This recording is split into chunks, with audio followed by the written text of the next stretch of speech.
মূলত মেয়েদের জন্য 5টা সাজসজ্জা হারাম। কয়টা সাজসজ্জা? 5টা। 1 নাম্বার সাজসজ্জার নাম হচ্ছে পরচুলা। এটা মা বোনদের ওয়াজ করছি, আলগা চুল কোনো মা বোন লাগাতে পারবে। এটা হচ্ছে ফ্যাশন হয়ে গিয়েছে। বক কাটিং দেয় অনেকে। বক কাটিং আছে না নাই? বক কাটিং জানেন, আপনার এই লম্বা চুলটা থাকবে না, গোল চুল হবে, ছুচলা ছুচলা। আমি মনে করি যারা বক কাটিং দেয় এদের মতো অরুচিশীল মেয়ে পৃথিবীতে আর কেউ নাই। ফাউল একটা রুচি এটা। একটা মেয়ের সবচেয়ে বড় সৌন্দর্যতা হচ্ছে সে হবে সুখে এসে নিয়ে, তার চুল হবে লম্বা, ঠিক কিনা? 1 নাম্বার। 2 নাম্বার সাজসজ্জা হচ্ছে মেয়েরা কখনোই ব্রু প্লাক করতে পারবে না। কথা কোন ঠিক কিনা? ব্রু প্লাক করে এরকম মেয়ে নাই? না, আল্লাহর হাবিব বলেছেন তার উপরে আল্লাহর লানত, তার উপরে আল্লাহর অভিশাপ যে ব্রু প্লাক করে। নাউজুবিল্লাহ পড়া। মা বোনদেরকে বলছি, কখনো ব্রু যতই যাই হোক না কেন, ব্রু কখনো প্লাক করা যাবে। 2 নাম্বার। 3 নাম্বার হচ্ছে মা বোনদের জন্য টিপ লাগানো জায়েজ নেই। কি লাগানো জায়েজ নেই? টিপ না।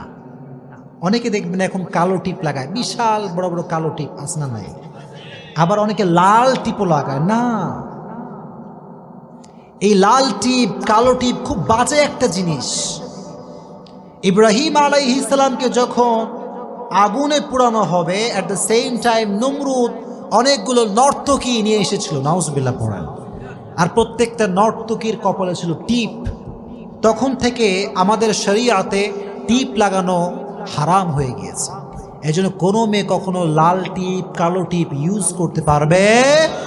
আল্লাহ মা বোনদেরকে এই ফিতনার থেকে বাঁচায় দিক, পড়েন আমিন। 3 নাম্বার। 4 নাম্বার, মা বোনেরা ঘণ্টা যুক্ত কোনো নুপুর পড়তে পারবে না। কি যুক্ত নুপুর? ঘণ্টা। মানে নুপুর পরা না জায়েজ তা না, নুপুর পরা জায়েজ, তবে ঘণ্টা যুক্ত নুপুর পরা জায়েজ নাই। এর ব্যাখ্যাটা আমি বলে দেবো আপনাদের সবাইকে, শুনবেন সবাই।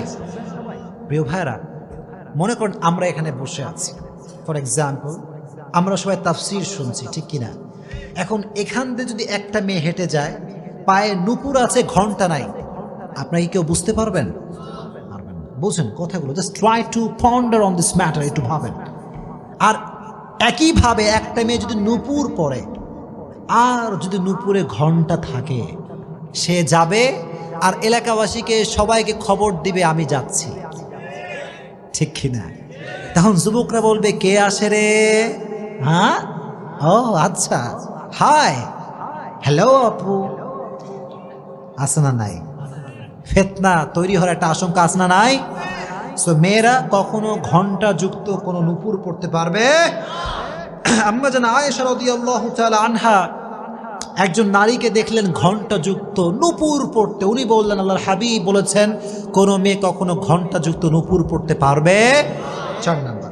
5 নাম্বার হচ্ছে সেই বিষয়টি যেটা আমি বলেছিলাম, কোনো স্ত্রী তার স্বামী ছাড়া কোনো পরপুরুষের সামনে সুগন্ধি ব্যবহার করতে পারবে। জোরে কোন পারবে? এটা খুবই খারাপ একটা জিনিস। কারণ হচ্ছে কোনো মেয়ে যদি কোনো পুরুষকে অ্যাট্রাকটিভ করার জন্য, আকর্ষিত করবার জন্য সুগন্ধি মাখে, আল্লাহর হাবিব বলেছেন জেনা করলে যেই পরিমাণ গুনাহ হয় সেই পরিমাণ গুনাহ তার আমল নামায় জমা হবে। জোরে কোন নাউজুবিল্লাহ। আল্লাহ মা বোনদেরকে এই 5টি সাজসজ্জার থেকে বাঁচায় দিক, জোরে কোন আমিন। বাঁচায় দিক, জোরে কোন আমিন। আর একটা লাস্ট কথা বলে শেষ করতে চাই। আমি মা বোনদেরকে বলতে চাই উইথ ফুল রেসপেক্ট, সম্মান, যে মা বোনেরা এখন বেশিরভাগ সময় দেখা যায় যে হুজুর দেখলে পর্দা করে আর কারোর সামনে পর্দা করে না। কথা অবাস্তব না বাস্তব? এটা আপনারা বিশ্বাস করেন না? সত্যি, এটা সত্যি মা। আমি দেখছি নিজের জীবনে কিছু কিছু মা হুজুর দেখলে পর্দা করে, বোনরা হুজুর দেখলে পর্দা করে, আর দেবরের সামনে কয় দেবর সাহেব কেমন আছেন। কথা কোন ঠিক কিনা? দেবরের সামনে প্রত্যেকটা ভাবির যাওয়া সম্পূর্ণ হারাম। কথা কোন ঠিক কিনা? আর স্বামীদেরকে বলছি, স্বামী জাস্ট হাজব্যান্ড, আপনার ছোট ভাই হোক বড় ভাই হোক, এই খুব গুরুত্বপূর্ণ কথা বল, সবাই শুনবেন, সবাই সুরসার নাই, কাটা কথা বলছি।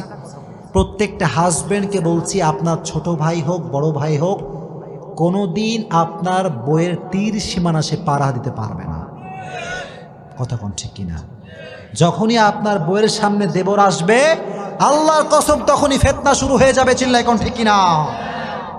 দেবরের সামনে যেতে পারবেন না মায়েরা বোনেরা। আল্লাহ মা বোনদেরকে তৌফিক দান করুক, জোরে কোন আমিন। আর একটা লাস্ট কথা বলে শেষ করতে চাই, শুধুমাত্র বোনদেরকে বলতে চাই যে বোনেরা, জাস্ট বোনদেরকে বলছি, আপনাদের প্রোফাইল পিকচার নিজের ছবি আপনারা আপলোড করতে পারবেন না। এই যুবক, কথা বল ঠিক কিনা? আর কিছু কিছু যুবক মেয়েদের প্রোফাইল পিকচার দেখলে কমেন্ট করে, ওয়াও অ্যামেজিং, আর বোনও যে খুন করে কয় থ্যাংক ইউ। আছে না নাই? এসব কি রে ভাই, কোন যুগ আসলো এইসব? মাইয়ারে বাজে বাজে কথা কয় যুবকরা, তোমার মতো হট কেউ নাই। নাউজুবিল্লাহ পড়া।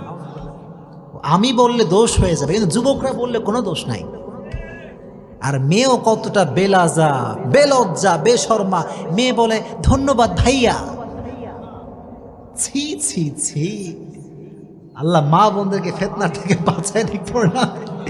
মুরব্বীরাও হাসে, আমি কি করবো কর? এরকম ছেলে মেয়ে নাই? যুবক শোনো, প্রকৃতপক্ষের দিনদার যুবক কখনো কোনো মেয়ের পোস্টে বাজে কমেন্ট করতে পারবে না। কথা কোন ঠিক কিনা? আর আমি ওই সমস্ত বোনদেরকে বলতে চাই, যেই বোনেরা আজকে প্রোফাইল পিকচার নিজের ছবি দিয়ে আপলোড করেন, এই ছবি যে দেখবে তার প্রত্যেকটা গুনাহের ভার আপনার বাপের আমল নামায়ও যাবে, আপনার ভাইয়ের আমল নামায় যাবে। চিল্লায় কোন ঠিক কিনা? আর সেই বাপের মতো হতভাগা বাপ কেউ নাই, যেই বাপের মেয়ে চোখের সামনে জিন্সের প্যান্ট পরে ঘুরে বেড়ায়। সেই বাপের মতো হতভাগা ভাগ আল্লাহর জমিনে কেউ নাই, যে বাপের সামনে তার মেয়ে বেপরদায় ঘুরে বেড়ায়। চিল্লায় কোন ঠিক কিনা? আজ থেকে বাপরা একটা কাজ করবেন, মেয়েকে বলবেন, আমার বাসায় থাকতে চাইলে, খাইতে চাইলে ইসলামের কথা অনুযায়ী চলতে হবে, না আমার বাসায় তোর কোনো ভাত হবে না। কথা কোন ঠিক কিনা? প্রত্যেকটা বাপ যদি এই কথা বলতে পারে, আমি বলবো কক্সবাজারের এই জমিনে একটা মেয়েও আর বেপর্দায় থাকবে না।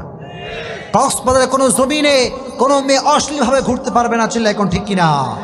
আল্লাহ মা বোনদেরকে এই সমস্ত ফিতনার থেকে বাঁচায় দিক, জোরে কোন আমিন। আল্লাহ যুবকদেরকে প্রত্যেকটা কথা অনুযায়ী আমল করার তৌফিক দান করুক, জোরে কোন আমিন। আল্লাহ মুরব্বীদেরকে ইসলামের জন্য কবুল করুন, পড়া আমিন।